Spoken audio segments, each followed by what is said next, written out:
Welcome everyone to Turning Point's third Safer Lives conference. I can't believe we're at our third. And I'm so pleased to see so many people here today who all want to talk about reducing avoidable overdose deaths. It's particularly special because this is Turning Point's 60th year. So you'll see outside there's a TP60 banner. So really pleased to be able to hold this event. And because of that, before we get started, I really want to thank our sponsors, Ethifarm, because without them today probably wouldn't be possible. It certainly wouldn't be free, and it wouldn't allow us to make it so accessible to so many people. So I want to give a massive thank you to them.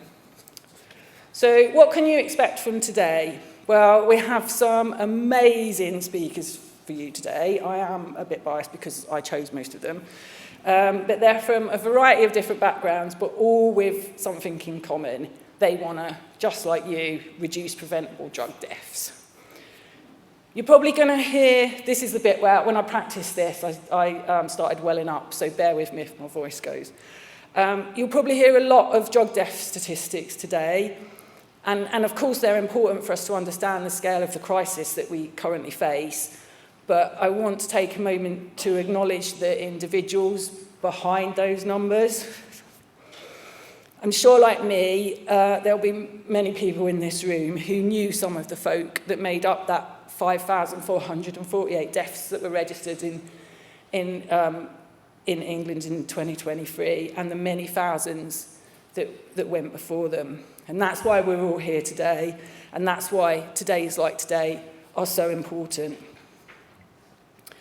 We did get some feedback last year that there was a lot of focus on naloxone, so I'd like to put everyone's minds at rest up front. This year it's going to be exactly the same.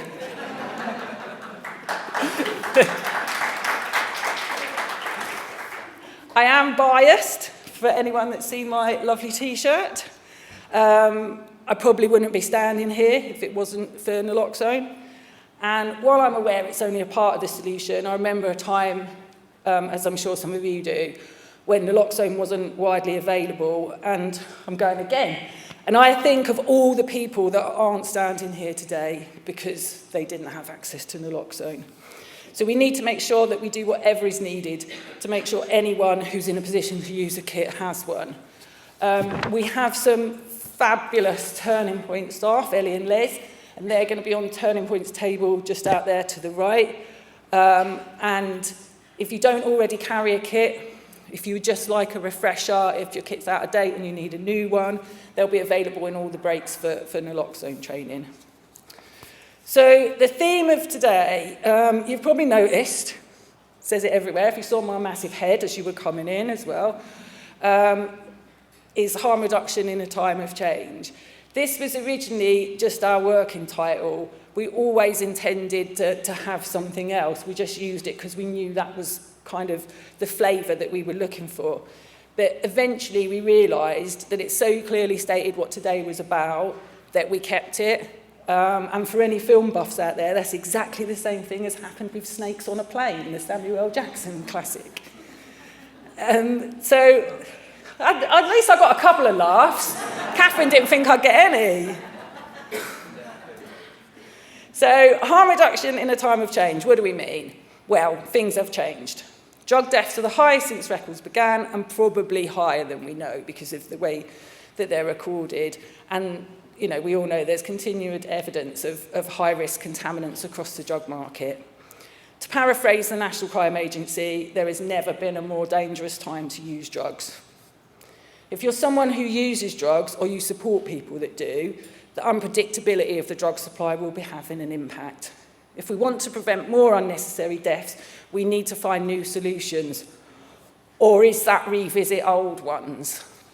Just saying. We need to make treatment more attractive, and we need to increase our focus on harm reduction. We know these things save lives. I'm not going to go into detail because I'm going to let our speakers do that. But I'd like to encourage you all to take this opportunity to connect, to share ideas, to learn from each other, and to come away inspired to do more to reduce these deaths, whatever your area of influence may be. There has never been a more important time to give harm reduction the focus it deserves, and we all have a part to play.